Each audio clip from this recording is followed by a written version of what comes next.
దాన్ని హార్ట్కి తీసుకుని వెళ్ళే బ్లడ్ వెసల్లో ఇన్ఫ్లమేషను ఇన్ఫెక్షన్ రావడం థ్రాంబోఫ్లెబైటిస్ అంటాం.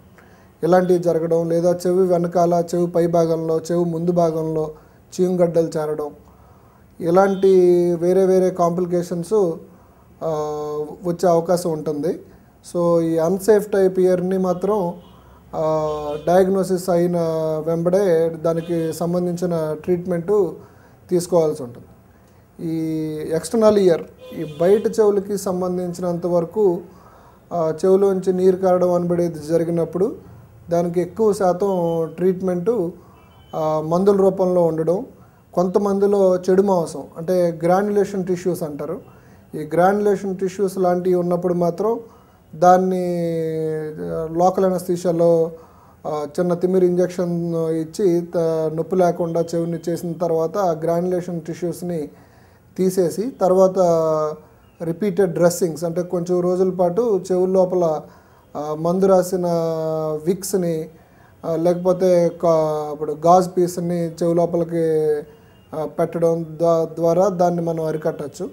ఇకపోతే చెవి లోపల కన్నం పడి కన్నంలోంచి చీంగారుతుంది అని అన్నప్పుడు మళ్ళీ దానికి ట్రీట్మెంట్ రెండు రకాలుగా ఉంటాయండి. ఒకటి సేఫ్ టైప్ కన్నం ఉన్నప్పుడు దానికి చేసే ఆపరేషన్ పేరు కార్టికల్ మాస్టర్డెక్టమీ విత్ టెంపనోప్లాస్టీ అని అంటాం.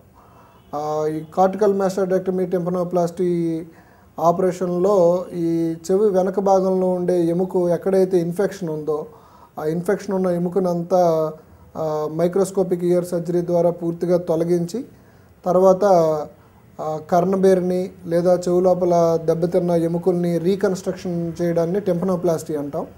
సో ఈ టెంపనోప్లాస్టీ ద్వారా సరిచేయచ్చు. అదే అన్సేఫ్ టైప్ ఇయర్ సర్జరీకి మోడిఫైడ్ రాడికల్ మాస్టర్డెక్టమీ అని పేరు.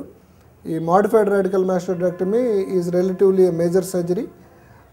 కానీ ఈ ఆపరేషన్ చేయడం వల్ల పూర్తిగా భవిష్యత్తులో పేషెంట్కి ఎటువంటి వేరే వేరే ఇబ్బందులు రాకుండా, అంటే మనం ముందుగా చెప్పినట్టు ఈ మూతి వంకర పోవడం, కళ్ళు తిరగడం, లేదా చెవి లోపల మెదడు లోపల చీము చేరడం, లేదా మెదడు వాపు, ఇలాంటి చెవి వెనక్కి చీము గడ్డలు కట్టడం, ఇలాంటి వ్యాధులు లాంటివి రాకుండా మనం పూర్తిగా ఆపరేషన్ ద్వారా సరిచేయచ్చు.